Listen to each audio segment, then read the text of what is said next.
When your 7-year-old daughter says, "Daddy, why was Mommy kissing Uncle Mark in that apartment?" You understand that life will never be the same again. My name is Roy, and for 9 years I built what I thought was a perfect marriage. My wife Melinda always seemed like the embodiment of creativity and passion. Her work as a fashion designer was admired by everyone, and I, an ordinary credit analyst from Rochester, was proud to be next to such a talented woman. We lived in a cozy apartment where our little Emmy was greeted by our gray cat Smokey every evening. It seemed we had everything. But that evening, when Emmy returned from her grandmother's and told me what she had seen in Queens, the world turned upside down. At first I thought it was a child's fantasy. Melinda supposedly went there for client meetings working on a new collection. But the details Emmy described were too specific. There were funny pictures on the walls, and Uncle Mark gave me chocolate and told me not to tell anyone. My daughter chirped, not understanding the weight of her words. Mark. I'd heard that name before. A physicist, Melinda's ex-boyfriend from college days. She had mentioned him in passing, as if she'd accidentally run into him a few months ago. Just old friends, she had said then. I didn't immediately create a scene. Instead, I started observing. Melinda was becoming increasingly distant, her phone constantly vibrating, and her smiles were no longer meant for me.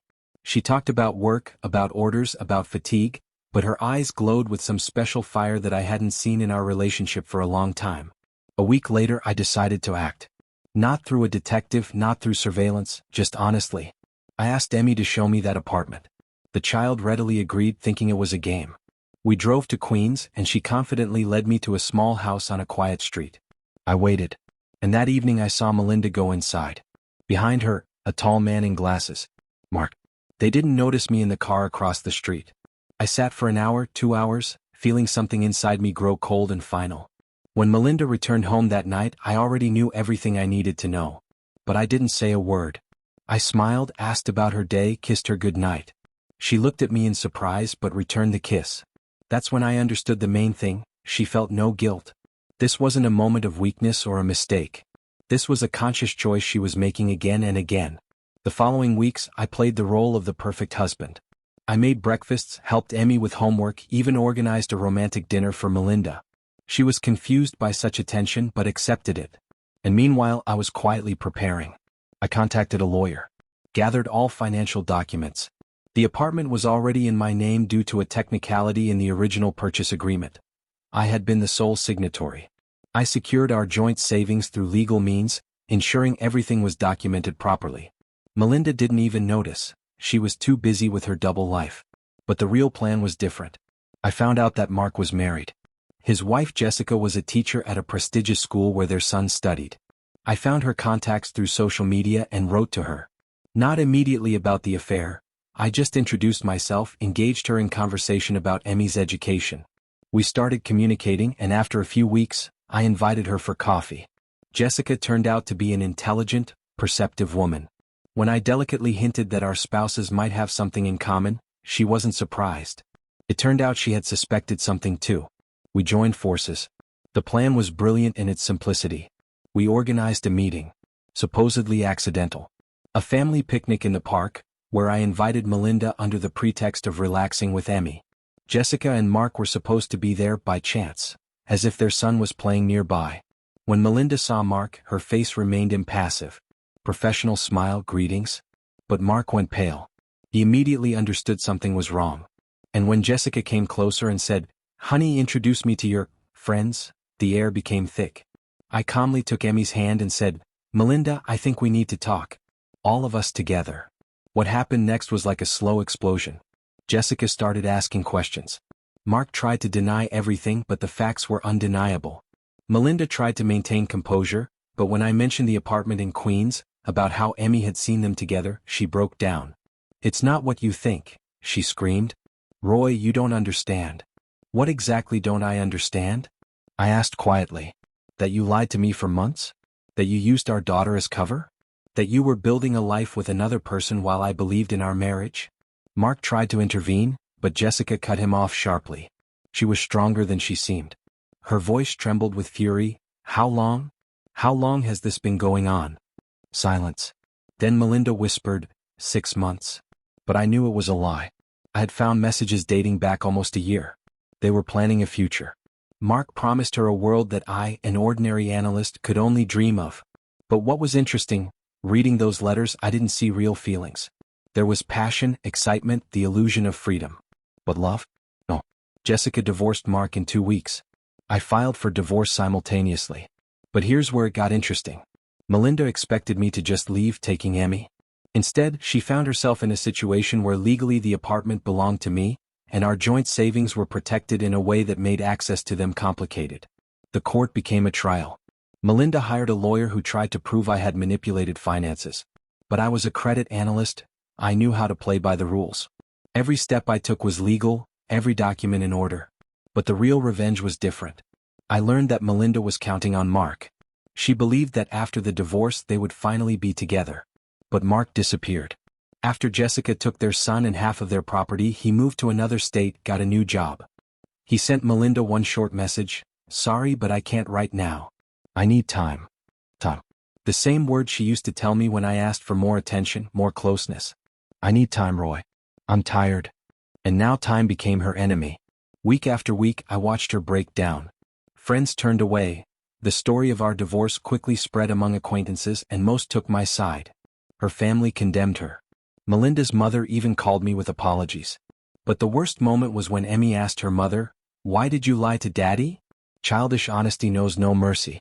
Melinda cried and couldn't find words to answer. The court ruled.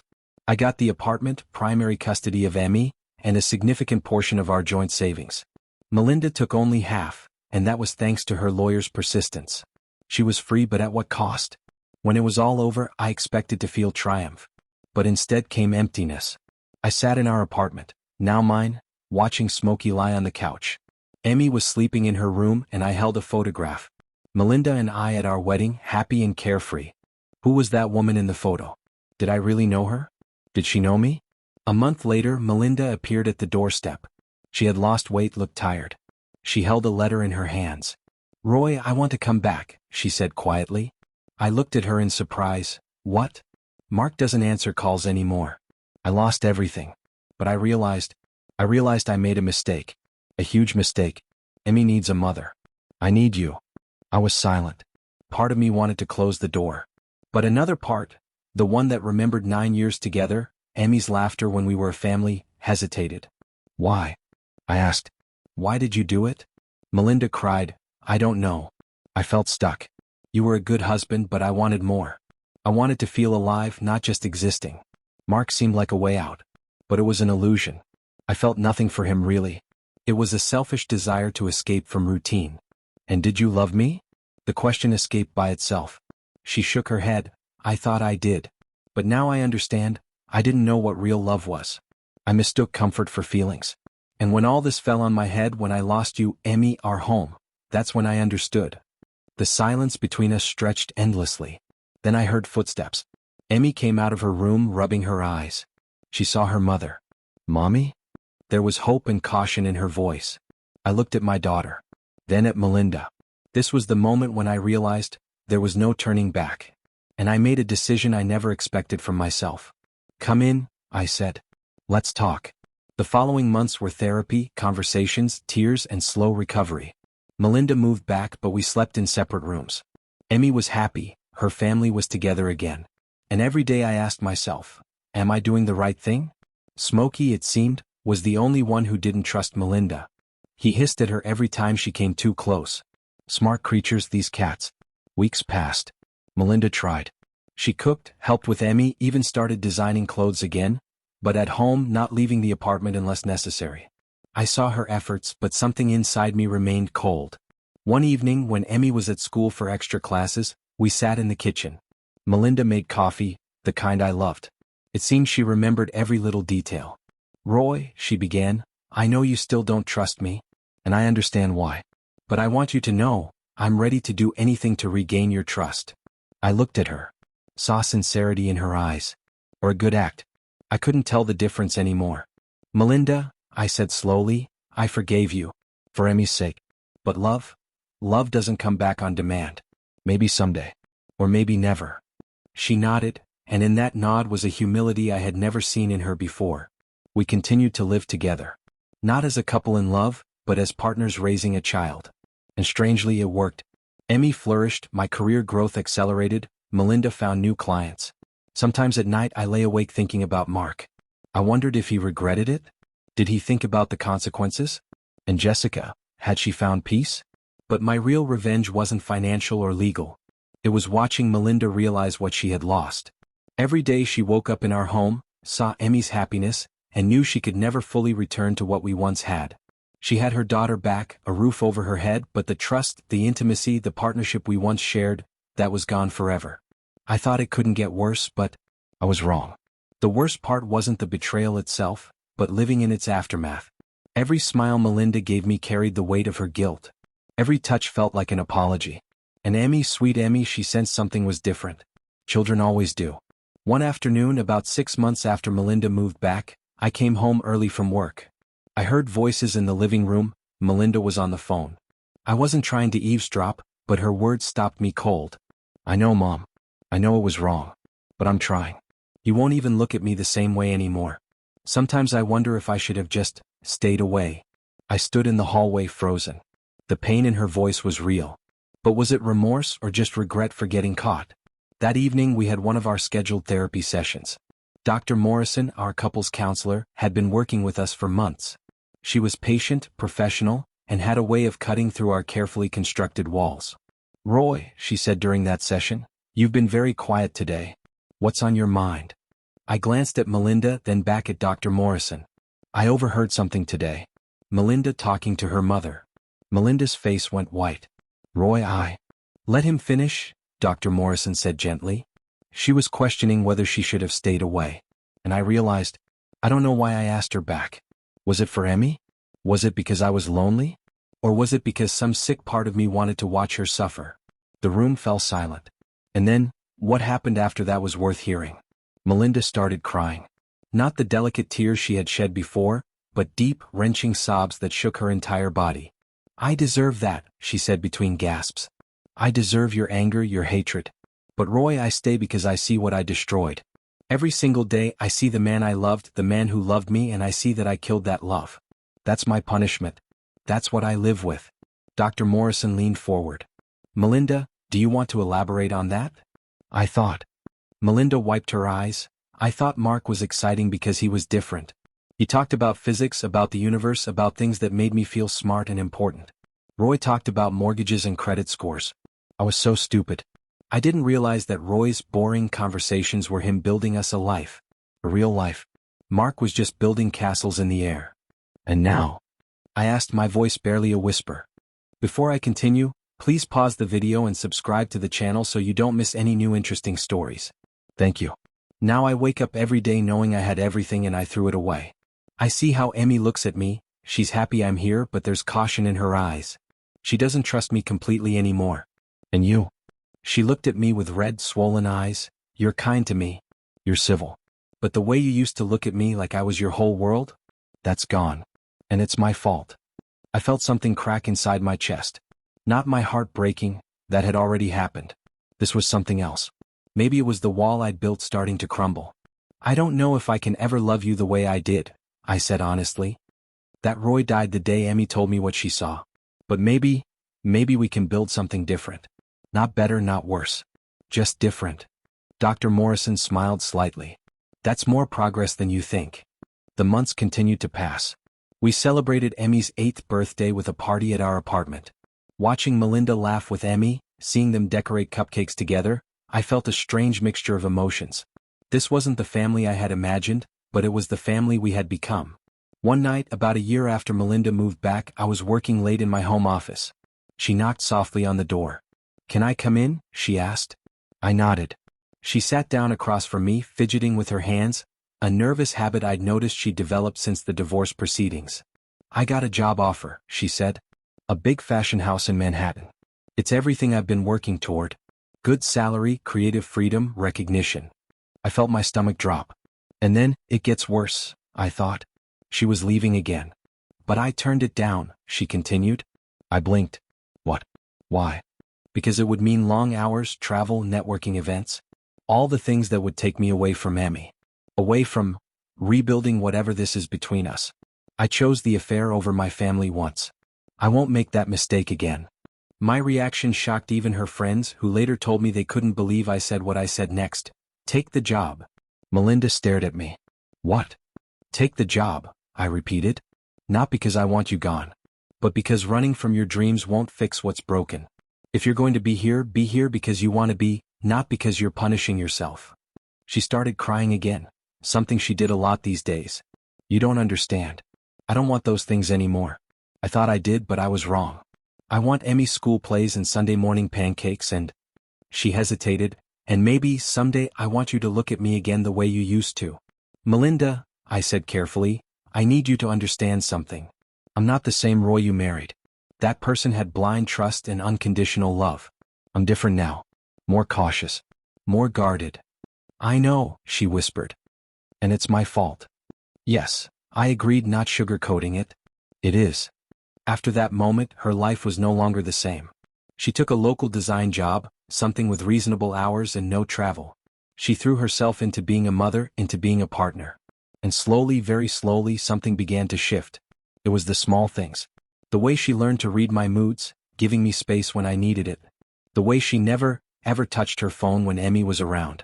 The way she looked at me, not with desperation or guilt, but with quiet determination. Emmy turned 9, then 10. We found a new rhythm, a new normal. We weren't the couple in the wedding photo anymore.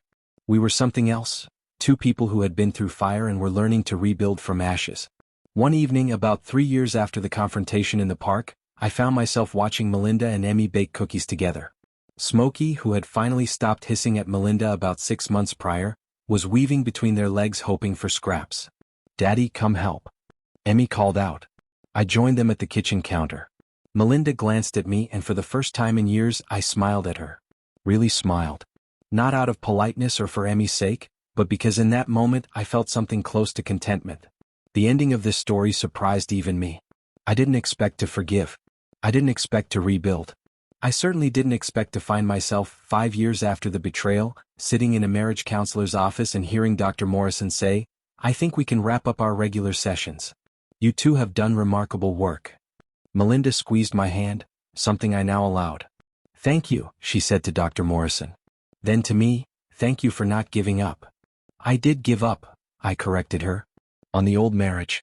On the old us. But maybe that needed to die so something stronger could grow. We left the office that day and walked to the car in silence. Before we got in, Melinda stopped me. Roy, I want you to know something. If you ever meet someone else, someone who hasn't hurt you the way I have, someone who can give you that pure, untainted love you deserve, I won't stand in your way. I looked at her, really looked at her. She meant it. This was the calmest day before the storm I'd been expecting, waiting for her to prove she hadn't really changed. But she had. Not back into who she was, but into someone new. Someone who had learned the hard way what really mattered. I don't want someone else, I said, and I was surprised to find I meant it. I want what we're building. It's not perfect. It's not a fairy tale. But it's honest. And that's worth more than anything we had before. You won't guess how it all ends. Because it doesn't end. We're still writing our story day by day. Emmy is now 13, thriving in school with her mother's creativity and, I'd like to think, my practicality. Melinda's career has flourished in ways that don't compromise our family. And me? I've learned that forgiveness isn't a moment, it's a choice you make every single day. We still see Dr. Morrison occasionally for tune-ups. We have hard days when the past rises up like a ghost. But we also have good days, great days even, where I catch Melinda laughing at something on TV and I think, I'm glad she's here. Mark, we heard through the grapevine, got remarried. Jessica also found happiness with someone new, a colleague at her school who, according to mutual friends, treats her like the queen she is. Sometimes I wonder what would have happened if Emmy had never said anything. Would the affair have continued? Would it have burned out naturally? Or would we have lived in that lie forever? But that's not the path we took. This messy, complicated, painfully honest path where love isn't a feeling but a decision, where trust is rebuilt brick by brick, and where a family isn't defined by perfection but by perseverance. The gray cat Smokey passed away last year at the ripe old age of 16. We buried him in the backyard of the house we eventually bought, a bigger place with room for Emmy to grow and maybe someday for new memories that aren't haunted by old ghosts. On what would have been our 20th anniversary, Melinda made dinner. Just the three of us like so many nights before. But as we sat down to eat, she pulled out a small box. I'm not asking you to wear it, she said, opening it to reveal a ring. But I had this made. It's not a replacement for your wedding ring, nothing could be. It's a symbol of something new. A promise that I will never, ever take for granted what we've rebuilt. I took the ring, feeling its weight in my palm. Simple, understated, nothing like the flashy band I'd worn in our first marriage. I slipped it on my finger.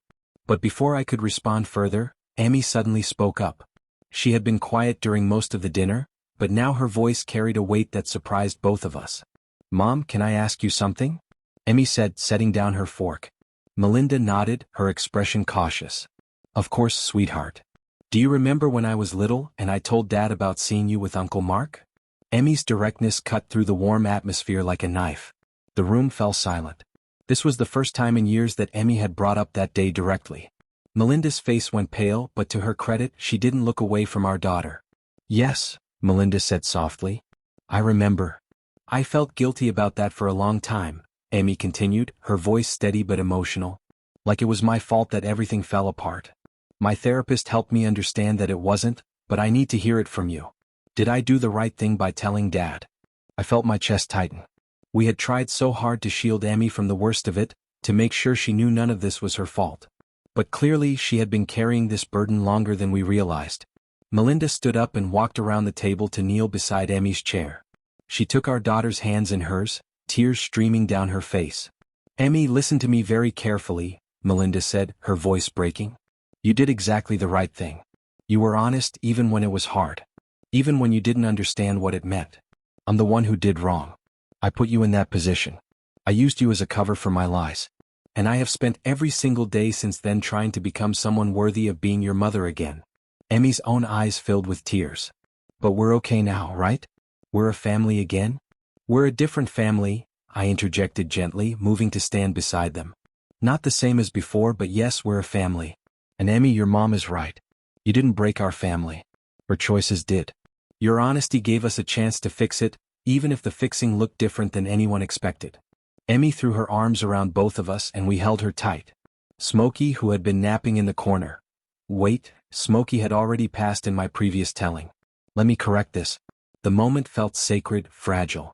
This was what we had been rebuilding toward, not the erasure of the past, but the integration of it into something we could all live with. Later that night, after Emmy had gone to bed, Melinda and I sat on the balcony of our home. The city lights twinkled in the distance, and for the first time in what felt like forever, the silence between us was comfortable rather than loaded. "I saw Jessica last week," Melinda said suddenly. I turned to her, surprised. "Mark's ex-wife? How did that happen?" "I reached out to her," Melinda admitted. "I know it sounds crazy, but I felt like I owed her an apology. She agreed to meet me for coffee. And?" I prompted. "And she told me something I didn't expect. She said she was grateful." Melinda paused, wrapping her arms around herself. "She said that the affair, as horrible as it was, freed her from a marriage where she was always second-guessing herself. Mark was apparently not faithful to her even before me. I was just the one who got caught." I processed this information, feeling a strange mixture of vindication and sadness. "How did that make you feel?" "Sick," Melinda said honestly. "Realizing that I wasn't special to him, that I was just another in a pattern. But also relieved in a weird way. It confirmed what I already knew, that what I threw away our marriage for was nothing but smoke and mirrors." "Did she forgive you?" I asked. Melinda shook her head. "No. And I don't blame her. But she said something else. She said, 'What you and Roy are doing trying to rebuild, that takes more courage than I could ever have. Don't waste this second chance.'"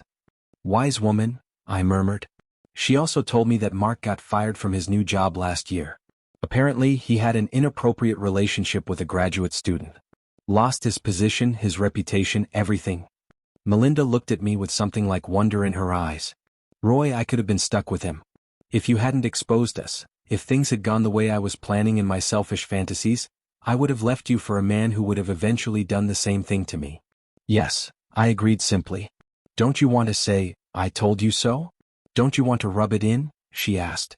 "No," I said. "Because that would mean I'm still angry. And I'm not anymore. I'm not happy about what happened. I probably never will be. But I'm not angry. I'm just here. Present. Building what we have now." Melinda leaned her head on my shoulder and I let her. This small gesture of intimacy, once so natural, had taken years to feel okay again. Do you think we'll ever have what we had before? She asked quietly. No, I said truthfully. But I think what we're building might actually be stronger. The first time around, we built our marriage on assumptions and blind trust. This time, we're building it on brutal honesty and conscious choice. Every day we choose this. That means something. She lifted her head to look at me. Do you choose this, Roy? Really? Or are you just going through the motions for Emmy? I thought about her question carefully. A year ago, even 6 months ago, I might have said it was for Emmy. But something had shifted recently. I choose this, I said. For Emmy, yes. But also for me. Because despite everything, I like the person I'm becoming through this process. I like that I'm learning forgiveness isn't weakness. I like that I'm showing Emmy that relationships are complex and that people can grow and change. And honestly, Melinda, I like watching you become someone better too. She started crying again. These days, tears came easily for both of us. But these were different tears. Not tears of guilt or shame, but of relief and gratitude. I don't deserve you, she whispered. Probably not, I agreed with a small smile. But maybe that's not the point. Maybe the point is that we're both choosing to show up every day and do the work. That's what makes this worth it. We sat in silence for a while longer, watching the city breathe below us. Somewhere out there, Mark was dealing with the consequences of his patterns. Somewhere out there, Jessica was building a new life. And here we were, two imperfect people, trying to create something real from the ashes of something broken. The next morning, I woke up to find Melinda already in the kitchen, making Emmy's favorite breakfast, chocolate chip pancakes. The radio was playing softly and she was humming along. It was such a domestic normal scene, but it struck me how much I had missed this. Not the fantasy version from our first marriage, but this real, flawed, hard-won version. Morning, I said, pouring myself coffee. She smiled at me, a real smile, not one weighed down by guilt or trying too hard. Morning. Emmy has a field trip today, remember? She needs a packed lunch. I'll handle it, I said, moving to the refrigerator. As we worked together in the kitchen, our movements synchronized from years of practice, I realized something profound. This was it. This was the life we had chosen. Not the perfect life we had imagined on our wedding day, not the exciting life Melinda had fantasized about with Mark, but this real, complicated, beautiful mess of a life. And for the first time in 5 years, I felt truly at peace with it. To new beginnings, I said. Emmy raised her glass of apple juice. To family, she added. Melinda's eyes filled with tears, but she was smiling. To second chances. We clinked our glasses together, and in that moment I realized something profound. The old Roy would have seen this as settling, as accepting less than he deserved. But the new Roy understood that what we had now, this hard-won peace, this carefully constructed trust, was actually worth more. We had looked into the abyss of our worst selves and chosen to climb back out. Life continues. Not perfect, but ours. YouTube may no longer suggest my channel to you, so subscribe to it to receive new interesting stories. You will also help the channel grow and improve the quality of its content. The screen now displays a playlist with other interesting stories that you can listen to. You can also write in the comments what stories you would like to see on the channel.